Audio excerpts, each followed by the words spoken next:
There we go. Much better. Hello, everyone. Welcome back to a Inside Fanatics Brush stream. This time, it's been ages since I've done one of those. Since now we're doing more videos, but welcome back. Thank you for joining me again. Hope you're doing well. It's been some time since we've made any form of videos because last game was over 3 weeks ago since the final week of the LEC season was the event in Paris, hosted by Carmine Corp. So that gave Fnatic an extra week to prepare and get ready for playoffs, which are starting tomorrow against G2. Best of 5, straight from the get-go.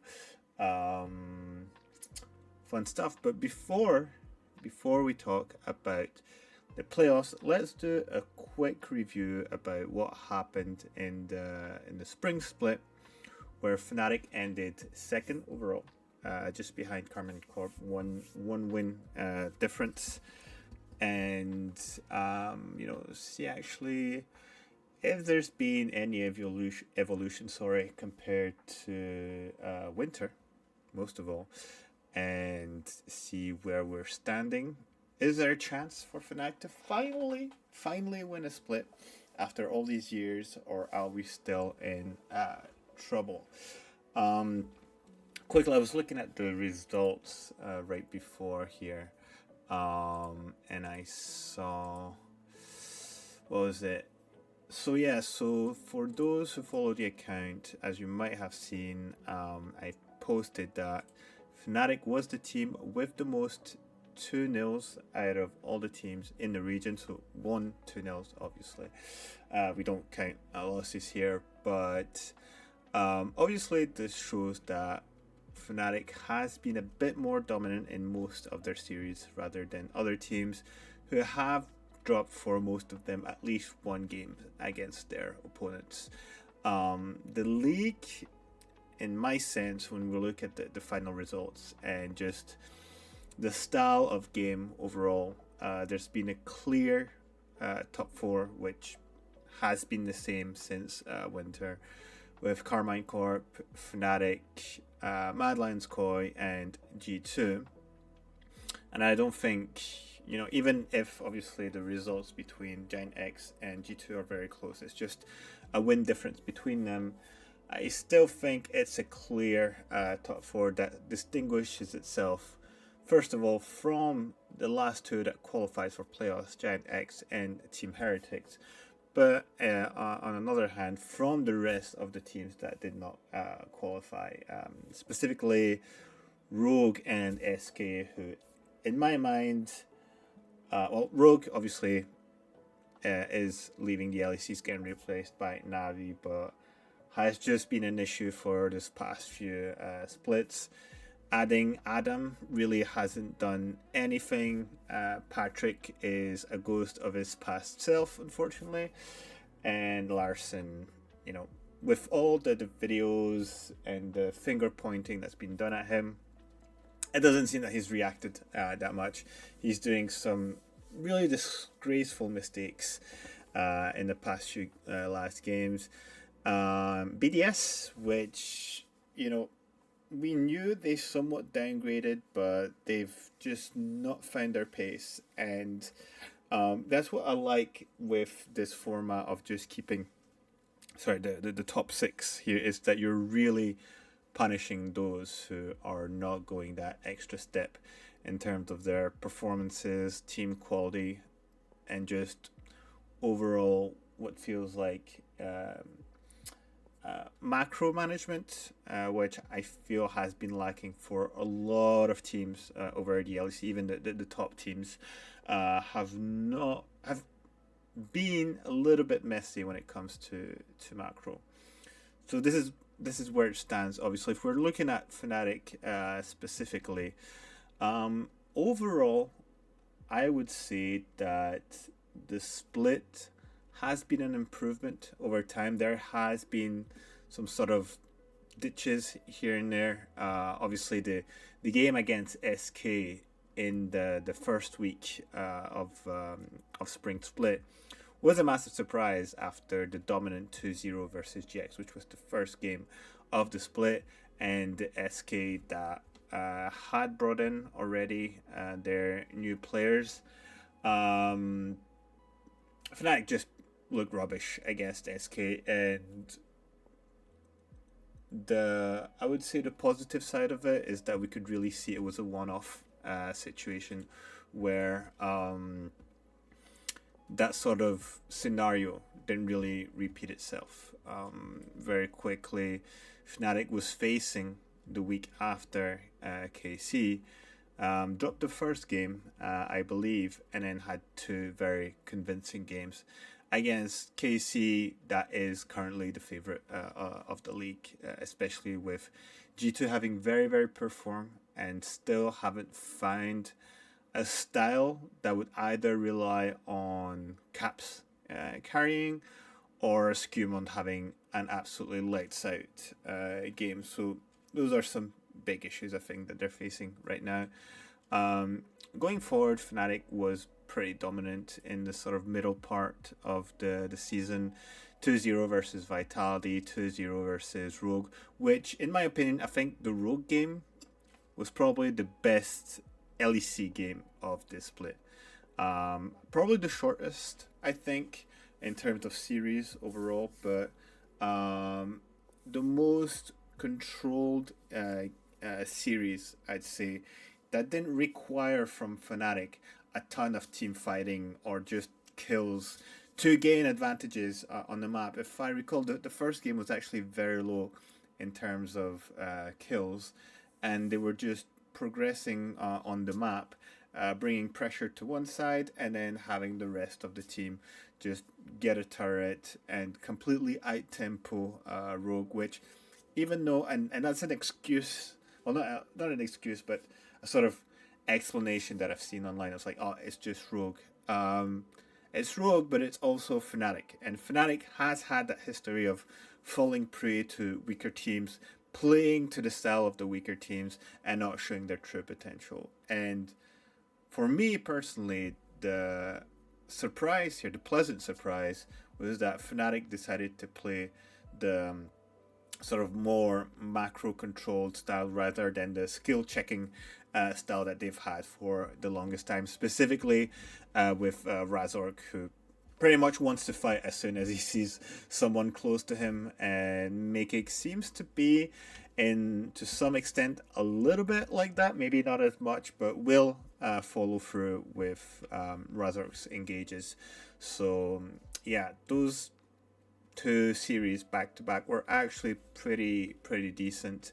Vitality, I think the first game was a bit weird because bot lane got sort of caught by surprise by Niski's Alistar, and then it just took Vitality to overchase Upset, who was in the mid lane, and then get caught by Fnatic in return, and then they completely reversed the game on Vitality, and then the second game was much more of a stomp for Fnatic. The weekend in Madrid, though, was quite interesting because it was a way for the team to renew with the big stage, what we would have the road shows, the games that we'd have at the end of the season. Now, obviously, that the season's finals doesn't exist anymore. They've just brought back winter, spring, and summer. That will be the case for summer, happening in Madrid around, I believe it's end of September, if I'm not mistaken. And there were two big games, Mad Lions Koi and the G2 one. Mad Lions Koi, which was an absolute show, to be honest. First game, very much in, I believe, Koi's hands, then Fnatic brought it back, or was it the other way around? I cannot remember. And then the last game was an absolute mess, where Fnatic got ahead, but then specifically Humanoid was getting caught at the beginning of team fights when he was playing a stacked Victor with a lot of items, and therefore, Offset couldn't do as much as as he wanted to, with his was it the Xayah pick that he had? I believe so. Yeah, against Tristan, I believe. And yeah, and what happened was that insane backdoor scenario, which if Humanoid would have bought Lich Bane, he would have destroyed the Nexus. But I think when you're in that crazy environment of, the game situation, the crowd, which was going crazy, the Spanish crowd really, really brought an amazing atmosphere. And then just sort of doing some panicky move where you're trying to sort of greed the Nexus, and it doesn't happen, and then Mad Lions Koi close it.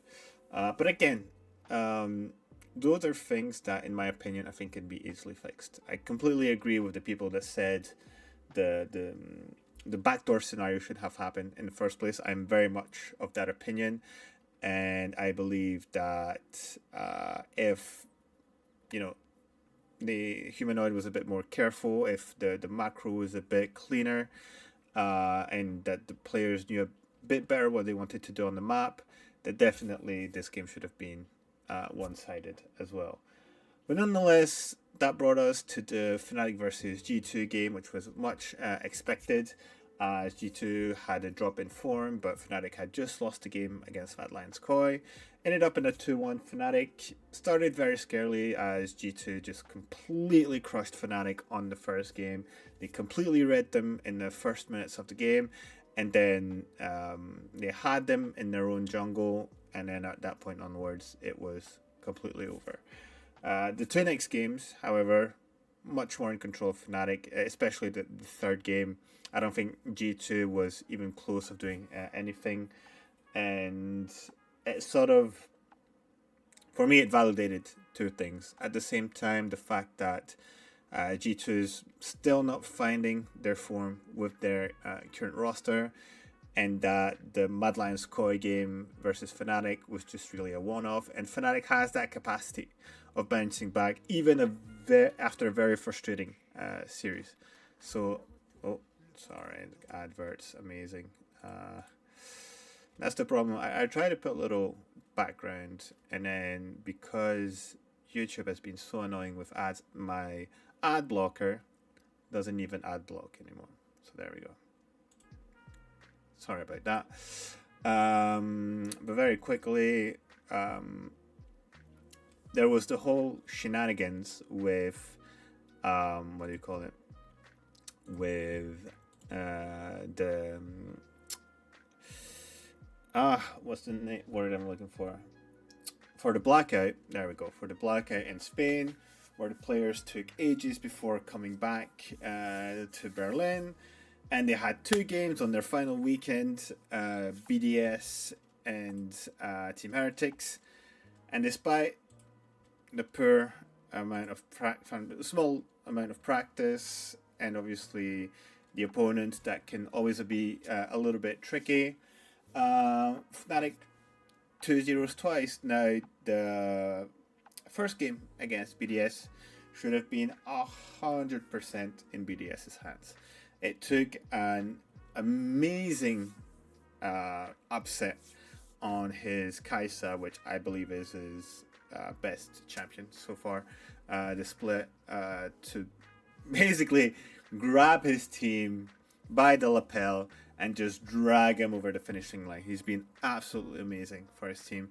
Team Heretics game, much more one-sided this time, but that makes it that Fnatic has ended the regular split at 7-2, just behind Carmine Corp. That was at 8-1. Overall, what do we have to say about this? Very simple. In my opinion, I feel like Fnatic definitely has showed some improvement over the split. The addition of Duffman since spring has shown in multiple aspects of the game The two big ones that have really sort of uh, been a highlight for me have been the many games where Fnatic has been behind in gold and objectives overall, and have still managed to sort of play the map correctly to not just roll over and die, and give themselves an opportunity to get back into the game and hit those power spikes where they feel they can challenge the opponent. And the game against Vitality, the game against BDS, the first one for each of these series, have been a clear example of that, in my opinion. The other one has been managing neutral objectives, especially the Drake. That's Mickey X has been explaining that part more specifically, where it comes to the point where it's no more skill checking the opponent just to take over that part of the map, but instead to play the lanes that are next to the objective, push them in, and then forcing the opponent to sort of answer it and then set up their positional advantage from there. And what we've seen so far is that Fnatic has been amongst the better teams when it comes to team fighting. I've seen a lot of criticism, in particular towards Oskarnin for his laning phase, where he's kind of disrespecting his opponent. He's playing a little bit too much on the edge, and he's been losing quite a bit of 1v1s. However, if you look at his impact during team fights, where he TPs, where he comes in, especially on the Gwen, where he completely disrupts the backline on his own, he's been extremely impactful in those moments. And another thing that I'll add about him is one of the rare top laners in that top four who can play both the sort of bruiser carry champions, as well as the more weak side champions like the Scion and the Ornn, which I think it's really good for Fnatic, who has a little bit of a tendency to want to put carries almost in every lane. If what's his name, Mickey X doesn't pick sort of engaged tank champion like a Nautilus, a Leona, for example, or an Alistar, there's been a lot of comps that Fnatic has played where there hasn't been a clear front line. There hasn't been any Maokai games when Maokai was a massive prior, which kind of scared me, to be honest. The Vi has been prioritized. Now, Razork has a very good Vi, that's not an issue, but I think that in some cases we don't need 4 carries or 4 damage dealers, especially when you have a lot of scaling options that are picked with your Aurelion Soul that has come out quite a bit with humanoids. I think it's fine to have 2 front lines with maybe a Maokai, a Sejuani, and Nautilus, Leona, Alistar sort of complete, and then you have top, mid, and ADC that are playing those damage dealers. But at the same time, Fnatic has managed to play the style without being really punished, to be honest. When you look at it, the series that Fnatic lost is just because they really weren't connected that day, or they just sort of got taken by the emotions, in Madrid, for example. Other than that, most of their comps have been executed properly. If you look at some of the team stats in the LEC, Fnatic is one of the top teams to win and be able to close their game when they have a goal advantage into the mid game. And again, I think that speaks quite a bit to Duffman's impact on the team, where there's no more that risk of losing the game when Fnatic is ahead. You're like, oh well, Fnatic has 5k gold lead, but they could throw at any moment now. Personally, I had sort of that fright before.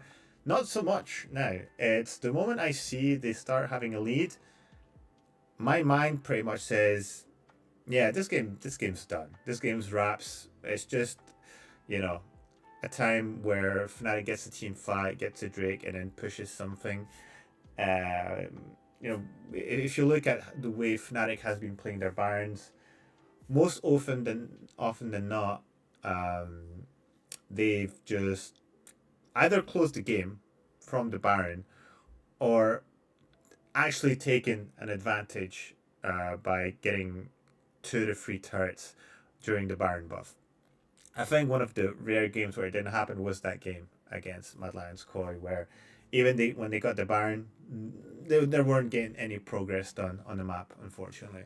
So those are the things you want to look for and to improve as we go into playoffs. But you look at the team. If some of you have watched the All Pro going down later today, they have the whole top side for Carmine Corp, and then they have the bot lane for Fnatic, which I think for once in quite some time is probably the most accurate All Pro. You could probably discuss Yike. I think Skewmont has been really good individually, which would warrant him to be on the All Pro. I think Elyoya has been great for Mad Lions Koi again, and he's really been that sort of pillar player, that veteran player for the team, which isn't as much of a rookie team as they were last year. But Yike obviously still very good, but I feel he's been missing some things, and he's not been as dominant as he's been during winter, where there were no questions asked that Yike was the best jungler the previous split. Here, not so much. For example, he's been struggling a little bit with Vi when it's been quite a contested pick. I can't remember what's the pick and ban rate for Vi, but I think it's around 85% this split. The Nefiri as well hasn't been always that great. And so he's been more, on those sort of support picks, tank frontline picks, where he's had, I think, a bit more success for his team. Maybe he improves in between on those picks afterwards. We'll have to see. There's obviously 2 weeks of training for them in between. Razork hasn't been, I would say, as flashy as he was before. However, I think it's because he doesn't need to be as flashy, or the need to tell himself I need to carry and do some crazy sort of 50-50 plays to bring his team over to the finishing line. When you have players like Upset, who it could be biased, but I think it's very clear to say that he's been the MVP of that split so far. He's had those moments where he's solo carried the game with a good play on his own, and even the 2v2s, when you look at them in the early game, Upset and Megix have been quite dominant. So it makes a lot of sense to have them in the All Pro. Obviously, there's been a lot of conversation with Kalist Targamas. Kalist has still been good, but he's good. It's hard to explain. It's like he'll have those sort of highlight moments, but he'll also have those mistakes. So there's less of that consistency. There is that potential for sure. I mean, it's still his first year. He's 18 years old. There's a lot of space for him to continue growing. But you have to give the flowers to Upset on that split, because he's been absolutely incredible, and he's he's he's had some very forward plays and very calculated plays as well. So he's sort of riding that middle ground of not giving away his goal, because he gets that early advantage, so he doesn't want to give too much shutdowns. So some people will call it KDA. I think it's more he's just playing a bit smarter in terms of just not giving away the game to the opponents. Hence why, again, I believe that Fnatic is much better in managing those gold leads. Upset is one of the main actors here. Humanoid, I think, has improved quite a bit. It's hard to say why. Like, why has he suddenly decided to play League of Legends correctly? Is it is it because suddenly he's fine? He feels that the team can do things. Does he feel that maybe Duffman is speaking the same language as him, where he has to play, where he forces the team to play a bit more controlled and less like maniacs. I'm still curious to see where that change is coming from, but most importantly, where I feel he's been the most impactful has been managing the side lanes, where even he's if the team is behind or he feels like himself is behind, he manages to farm correctly on the side lanes, not get caught um, as much as you would in his own lane, and then bring in that impact a little bit later into the game. The Aurelian Soul obviously I think has been one of the most impactful. I think his Talia has been great as well. We know he can play a very good Tristana, and a lot of those sort of late game scaling champions I feel have been going well for him. Not too sure what are going to be the flavor of the month mid laners going into playoffs. I haven't really paid attention to what do you call it, to the different changes of the meta whatsoever. But as long as we have a bunch of mages for him, I'm sure he'll be absolutely fine. So looking into the first best of five versus G2, um, I will say I've seen a lot of nonsense said that are ghosts from the past, which I personally believe don't apply anymore with the current form that Fnatic has shown in this current split. The G2 might suddenly wake up into playoffs. G2 in playoffs in best of fives. Fnatic, they always choke. And the fearless draft, the G2's gonna cook. G2's gonna cook. All the usual stuff. G2 hasn't been cooking for some time this split. Even Broken Blade, who was that guy who would come out with the quirky picks, they're like, oh, what the hell, like, how is he managing to win his lane? No one plays this champion top lane. That's not working anymore.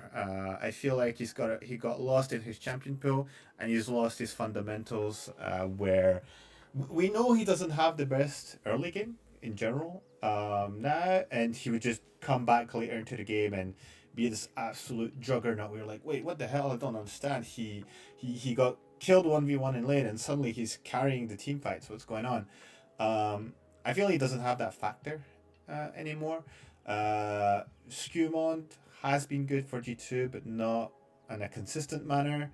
Caps has been a bit under in terms of his regular performance. Hans, I feel, is probably one of the best players within G2, and Labrov has just not been up to par with G2's expectation, in my opinion.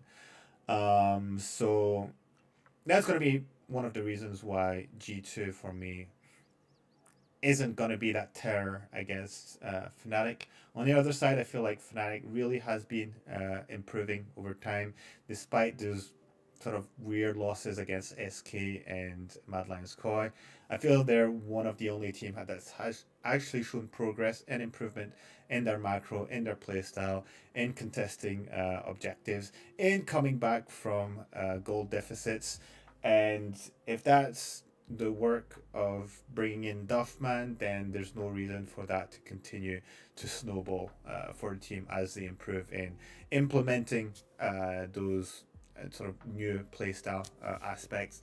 Now, I'm not too sure what the meta is going to be, what the pick trends are going to be, if that's going to completely be a burden for Fnatic in terms of their playstyle, in terms of their drafting. But drafting overall has been quite good, and I feel like they've been able to play all types of comps throughout the split. Poke comps, Kaisa comps, scaling comps. I feel they've shown a lot of versatility across most of the lanes at least. And one final, what was it? No, I think that's about it. And the sort of mental block part against G2. I mean, you have MKX, you know, and he's coming in with a hunger to beat G2. Like, he always wants to prove something when he leaves a team. So I don't think that's even a factor anymore. I'm just hoping that, you know, Razork plays a little bit more consistent during the playoffs, because he's going to be a major factor, so that he cleans up a little bit of his play style. And I think that, you know, there shouldn't really be an opponent for Fnatic during playoffs. Maybe the KC game will be close, but when it comes against G2, personally, I'm expecting a 3-0 from Fnatic. And that's not any form of copium, really. I do believe that if you look at the games and you look at each team, their progress, where they left the spring split, and, you know, the capacity of improving over time, it's definitely the ball's in Fnatic's camp for sure. So, you know, we'll have to see games on tomorrow at 5 p.m. Central European time. Maybe if you're watching this or listening to this on Spotify or watching on YouTube, you know, this was recorded on the Friday, so that's why. But yeah, I think it's going to be a super interesting playoffs. It's definitely in the hands of Fnatic to go get their trophy. Now, I know I said that last time, but last time they didn't have Duffman, and I really think that he's been an absolute game changer for the team this split. So hopefully they continue that trend. They continue to be dominant. They beat KC in a best of 3. They beat they beat G2, sorry, in a best of 3 as well. In the games that they've won, they've been super dominant. In the games they've lost, either being close or not really, but they didn't just roll over and die. So, you know, there is that resilience. There is even that mental resilience where, you know, even if they got destroyed the first game, they're able to come back the next and, you know, have that capacity to actually win the series overall. So that's, for me, another big sign that, you know, Fnatic has all the keys in hand to go get that bloody trophy. That's what it is. But yeah, thank you for tuning in. For those who were here live, appreciate it. This was very much last moment because I didn't get the time to do a video, so stream was just sort of put up together. So thank you for the few of you that took the time to come over. Thank you if you've watched this on YouTube or listening on Spotify. I think I'll keep those streams just at the end of certain cycles, you know, end of a regular split, maybe before MSI, things like this, to sort of do a quick overview. But next time I'll make sure to announce it a bit more ahead of time, so you guys can tune in, or maybe have a few points of discussion that you want to bring in. In any case, thank you for watching. Let's go Fnatic going into G2, and hopefully we get an amazing playoffs run. That's been all for me. Thanks again. I'll see you next time. Bye bye.